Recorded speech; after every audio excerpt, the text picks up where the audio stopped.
तो दोस्तों, जैसा कि मैंने पिछली वीडियो में आपको आचार्य चाणक्य के नीति ग्रंथ से 5 अध्यायों के बारे में बताया था और इस वीडियो में मैं आपको उसी के आगे के 5 अध्यायों के बारे में बताने वाला हूं। तो अगर आपने उस वीडियो को नहीं देखा है तो एक बार जरूर देख लेना, उसकी लिंक मैं आपको डिस्क्रिप्शन में दे दूंगा। तो चलिए वीडियो की शुरुआत करते हैं।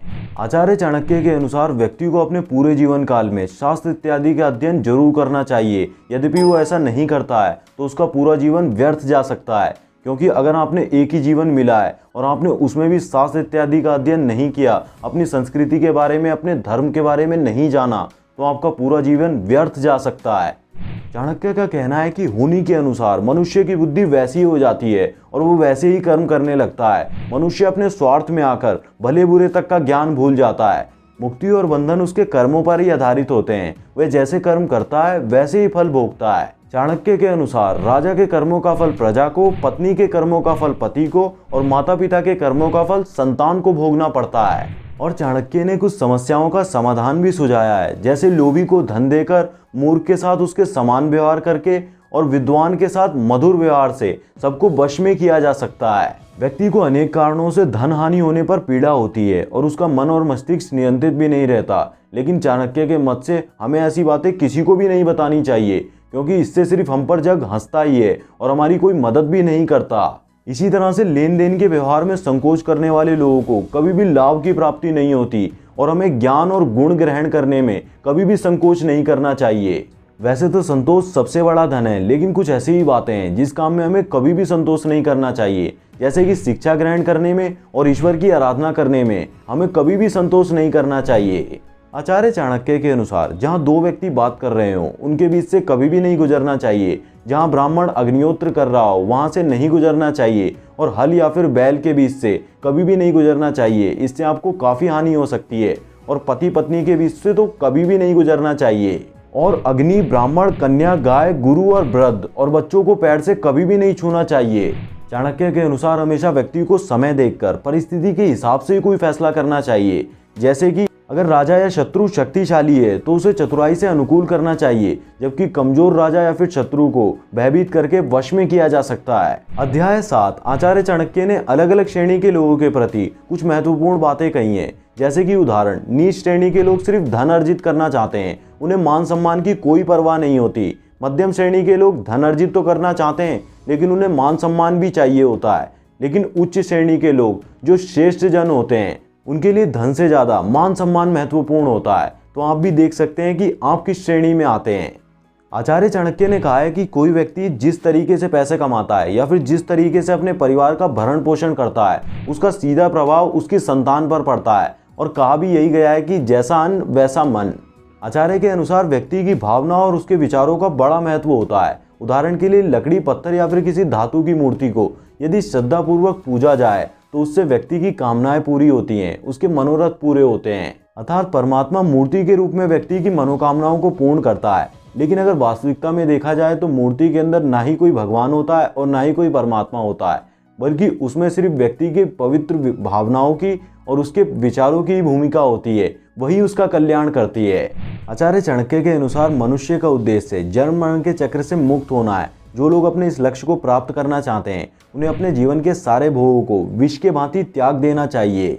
दूसरे के प्रति घृणा भाव रखते हुए जो लोग कड़वा बोलते हैं वो विनाश को प्राप्त होते हैं। संसार की इस विचित्रता को चित्रित करते हुए आचार्य चाणक्य कहते हैं कि गन्ने में फल नहीं लगते, सोने में सुगंध नहीं होती, चंदन के पेड़ पर पुष्प नहीं खिलते, विद्वान के पास हमेशा धन का अभाव रहता है और राजा दीर्घायु नहीं होता। इन सारी विचित्रताओं पर अगर गौर करें तो यही सिद्ध होता है कि जब परमात्मा ने सृष्टि का निर्माण किया होगा तो उसे बुद्धि देने वाला संभवतः कोई ना रहा होगा। इसी के आगे चाणक्य कहते हैं कि अमृत के मुकाबले कोई औषधि नहीं है, भोजन प्राप्ति से बड़ा कोई सुख नहीं है, ज्ञानेंद्रियों में आंखें और शरीराभ्यासों में सिर प्रमुख है। चाणक्य के अनुसार कुछ मामलों में व्यक्ति को सदैव सतर्क रहते हुए जीवन यापन करना चाहिए, जैसे विद्यार्थी, सेवक, यात्री, भूखे, भयभीत, द्वारपाल इत्यादि को हमेशा जगाते रहना ही शुभ होता है। इसके विपरीत राजा, सर्प, बाघ, जंगल का सुअर, पराया कुत्ता और मूर्ख यदि सो रहे हो तो उन्हें सोते ही रहने देना चाहिए, क्योंकि ये जागने पर हानि पहुंचाते हैं। अध्याय 9 आचार्य चाणक्य के अनुसार जिस व्यक्ति के पास विद्या रूपी धन है तो वह निर्धन नहीं है, क्योंकि वह विद्या रूपी धन से संपन्न है। लेकिन यदि कोई विद्या रूपी धन से हीन है तो उसे सभी वस्तुओं से हीन समझना चाहिए। अर्थात धनवान होते हुए भी वह निर्धन होता है।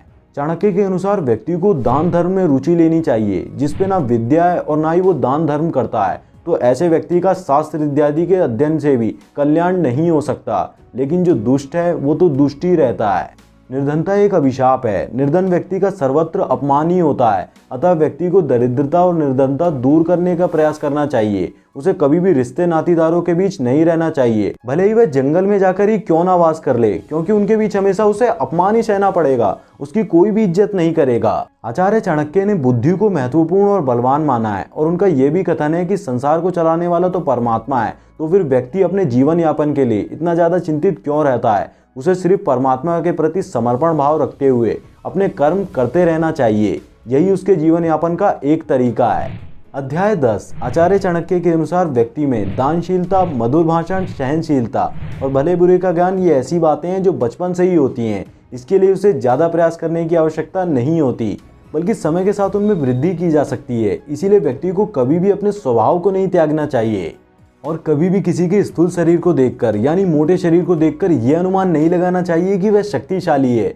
जैसे कि बड़े से बड़े पहाड़ को सिर्फ हथौड़े की चोट से तोड़ा जा सकता है और एक छोटे से दीपक की लौ पूरे अंधकार को समाप्त कर देती है। इसीलिए कभी भी किसी के स्थूल शरीर यानी बाहरी शरीर को देखकर उसे शक्तिशाली नहीं समझना चाहिए।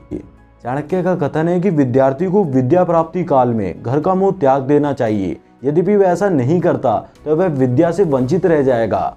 दुष्ट को सखा बना लेने से फिर भी वो अपनी दुष्टता नहीं छोड़ता। जैसे कि नीम के पेड़ को कितना ही दूध से सींचा जाए फिर भी उसकी कड़वाहट समाप्त नहीं होती। तो दोस्तों, ये थे आचार्य चाणक्य के नीति ग्रंथ से 10 अध्याय। फर्स्ट में मैंने 5 अध्याय बताए थे और सेकंड में 5 अध्याय। अगर आपने वो वीडियो नहीं देखा है तो उसे भी एक बार जरूर देख लेना। तो दोस्तों, आज की इस वीडियो को यहीं पर ख़त्म करता हूँ। मैं मिलता हूँ आपसे किसी नई वीडियो में न्यू टॉपिक के साथ। मुझे उम्मीद है कि आपको इस वीडियो से बहुत कुछ सीखने को मिला होगा। तो इस वीडियो को लाइक भी कर देना और अपने फ्रेंड्स के साथ शेयर भी कर देना। जय श्री राम, जय हिंद, जय भारत।